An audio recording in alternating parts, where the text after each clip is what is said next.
साल था 1984। न्यूयॉर्क में एक रिपोर्टर के डेस्क पर फोन की घंटी बजती है।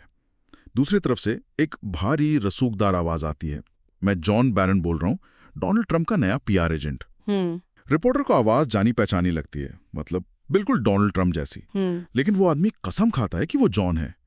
फिर वो अपनी तारीफों के पुल बांधना शुरू कर देता है और तभी रिपोर्टर को एहसास होता है कि फोन पर कोई और नहीं, खुद डोनाल्ड ट्रंप है। अपने ही ऑफिस से आवाज बदलकर एक फर्जी नाम से अपनी तारीफ कर रहे हैं। हाँ बिल्कुल। और यही किस्सा उस शख्सियत की एक झलक देता है जिसकी आज हम अपने स्रोतों के आधार पर गहरी पड़ताल करेंगे, जहां हकीकत और दिखावे के बीच की लकीर बहुत बहुत धुंधली है। बिल्कुल। आज हम उन सवालों के जवाब ढूंढेंगे जो हमारे स्रोत उठाते हैं, जैसे कैसे कोई कसीनो जैसे मुनाफे वाले व्यापार को दिवालिया कर सकता है, या फिर ये कि क्यों उन्होंने अपनी ही भतीजे के बीमार बच्चे का मेडिकल इंश्योरेंस काट दिया, और ये भी कि क्यों अमेरिका के सबसे सीनियर जनरल को अपने ही राष्ट्रपति से देश को बचाने के लिए चीन को खुफिया फोन करना पड़ा। जी। और मुझे लगता है कि इन सवालों के जवाब आज में नहीं बल्कि अतीत में छुपे हैं।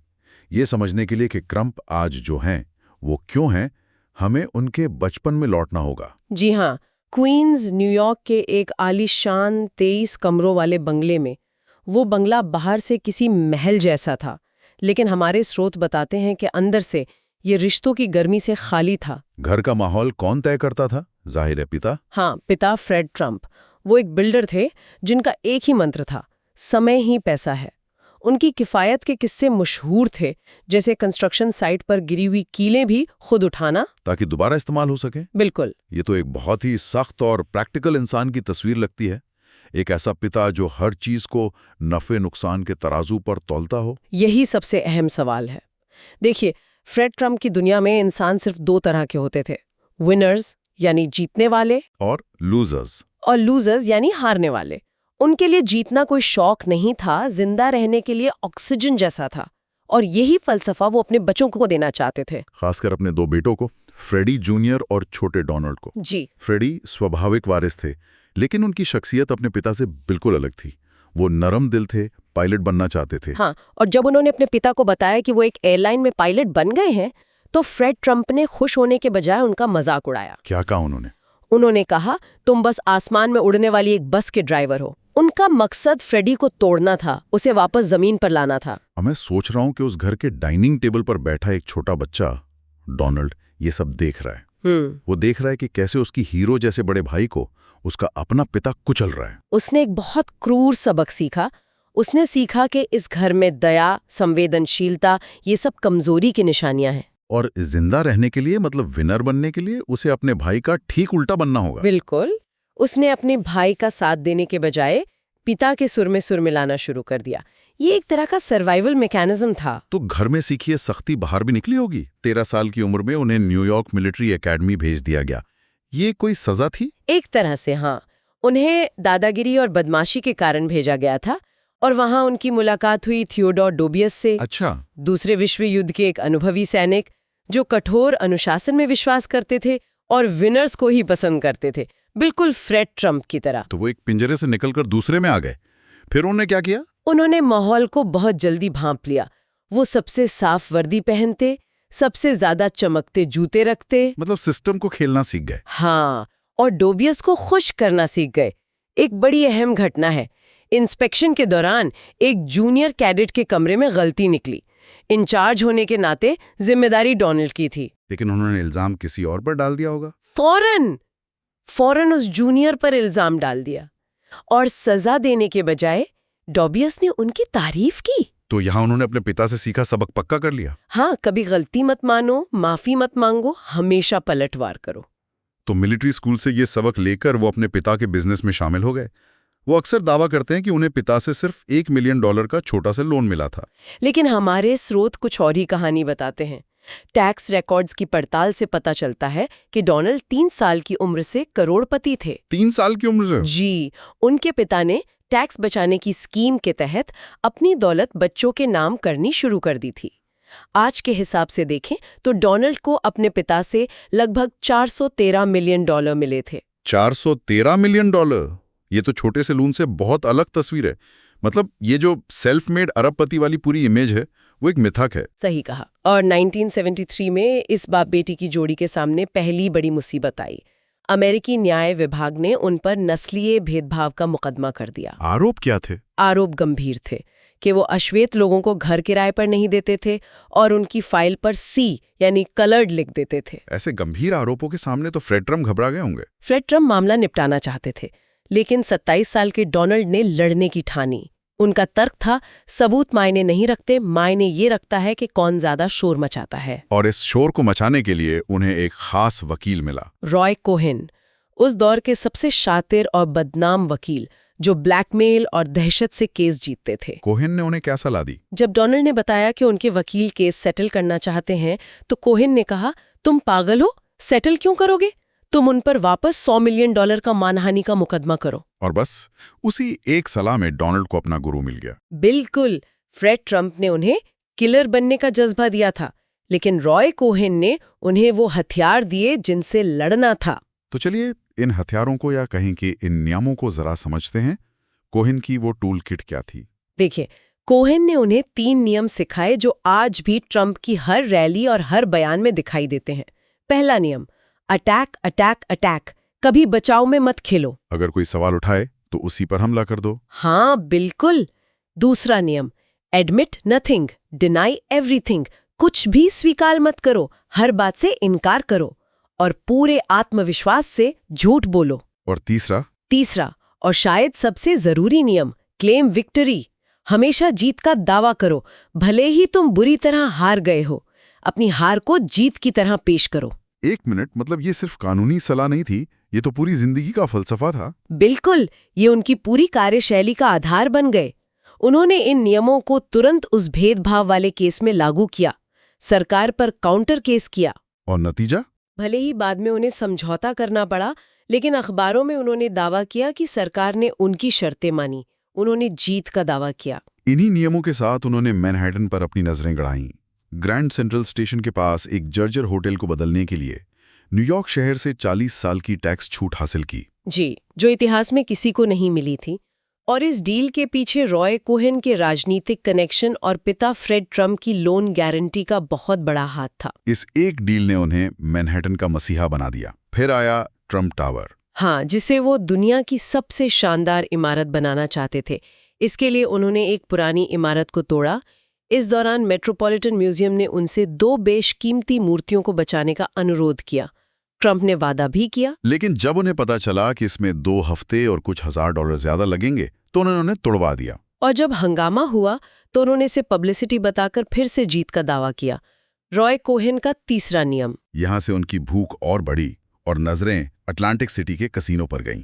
उन्होंने ट्रम्प ताजमहल बनाया, जिसे दुनिया का 8वां अजूबा कहा।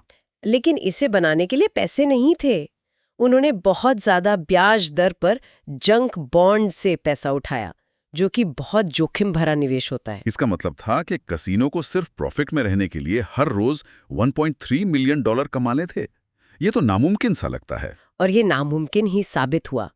नतीजा ये हुआ कि उनके तीनों कसीनो एक दूसरे के ग्राहक काटने लगे और एक-एक करके दिवालिया हो गए। एक मिनट, ये बात मुझे समझ नहीं आई। मतलब मेरे आपके जैसे लोगों का बिजनेस डूबे तो बैंक सब कुछ नीलाम कर देता है। सही बात है। यहाँ बैंक उन्हें दिवालिया होने के बावजूद ऐश करने के लिए पैसे दे रहे थे। ये कैसे मुमकिन हुआ? यहीं पर ट्रम्प की मोल भाव की कला काम आई।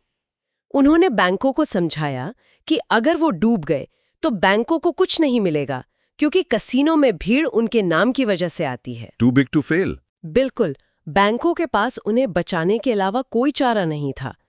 उन्होंने न सिर्फ उन्हें बख्श दिया, बल्कि उनकी लग्जरी लाइफस्टाइल बनाए रखने के लिए हर महीने $4.5 लाख का भत्ता भी दिया। ये तो अविश्वसनीय है। तो 90 के दशक के अंत तक वो बिजनेस की दुनिया में एक तरह से खत्म हो चुके थे। उनके पास एक आखिरी पत्ता बचा था, उनका नाम, उनका ब्रांड। और फिर 2004 में आया टीवी शो द अप्रेंटिस। इस शो ने उन्हें दोबारा जिंदा कर दिया। लेकिन उस शो की हकीकत क्या थी? क्या वो सच में उतने कामयाब बॉस थे जितना टीवी पर दिखाया गया? नहीं, शो बनाने वालों को एक अरबपति की इमेज चाहिए थी, असली अरबपति नहीं। शो में जो उनका आलीशान ऑफिस दिखता था, वो असल में एक सेट था। और उनका मशहूर डायलॉग "यू आर फायर्ड"। वो भी एक टीवी गिमिक था। असल जिंदगी में ट्रंप किसी को सीधे नौकरी से निकालने से कतराते थे। लेकिन टीवी का जादू चला। लोगों ने एक्टर डोनाल्ड को असली डोनाल्ड मान लिया। इस शो ने उनकी इमेज को फिर से गढ़ा। बिल्कुल।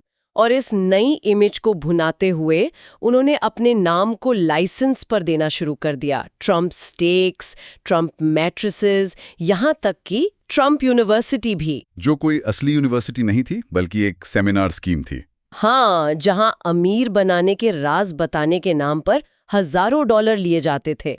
बाद में धोखाधड़ी के केस में उन्हें $25 मिलियन का जुर्माना भरकर समझौता करना पड़ा। टीवी ने उन्हें घर घर पहुंचा दिया था, लेकिन अब उनकी नजरें व्हाइट हाउस पर थीं। 2011 में उन्होंने ये झूठ फैलाना शुरू किया कि राष्ट्रपति बराक ओबामा अमेरिका में पैदा नहीं हुए। जी, बर्थर विवाद। और इसी साल व्हाइट हाउस कॉरेस्पॉन्डेंस डिनर में ओबामा ने मंच से ट्रंप का जमकर मजाक उड़ाया। कैमरा ट्रंप के पत्थर जैसे चेहरे पर था। कई विश्लेषक मानते हैं कि उसी रात हुए अपमान ने 2016 के चुनाव की नींव रखी। अपमान का बदला लेना ट्रंप की शख्सियत का एक अहम हिस्सा रहा है। 2016 के अभियान में उन्होंने लोगों को उम्मीद नहीं बल्कि गुस्सा बेचा। जब एक्सेस हॉलीवुड टेप कांड सामने आया जी, तो उन्होंने क्या किया? पलटवार किया। रॉय कोहेन का नियम। जी, उन्होंने बिल क्लिंटन पर यौन उत्पीड़न का आरोप लगाने वाली महिलाओं के साथ प्रेस कॉन्फ्रेंस कर दी। ध्यान भटका दिया। और वो राष्ट्रपति बन गए। लेकिन क्या व्हाइट हाउस में जाकर उनका व्यवहार बदला? स्रोत बताते हैं कि व्हाइट हाउस के अंदर का माहौल किसी सर्कस से कम नहीं था। उनके अपने ही chief economic adviser Gary Cohn को देश को बचाने के लिए उनकी मेज से दस्तावेज चुराने पड़े। दस्तावेज चुराने पड़े अपने ही राष्ट्रपति की मेज से? जी, क्योंकि उन्हें डर था कि ट्रंप उस पे दस्तखत कर देंगे। रक्षा मंत्री जेम्स मैटिस जैसे अधिकारियों का तो एक ही मिशन बन गया था, ट्रंप को कोई ऐसा फैसला लेने से रोकना जिससे तीसरा विश्व युद्ध शुरू हो जाए। 2020 का चुनाव आते आते उन्हें हार का अंदेशा होने लगा। उन्होंने महीनों पहले ही मेल इन बैलेट में धांधली का दावा करना शुरू कर दिया और चुनाव की रात जब शुरुआती गिनती में वो आगे थे तो उन्होंने वोटों की गिनती पूरी होने से पहले ही अपनी जीत का ऐलान कर दिया।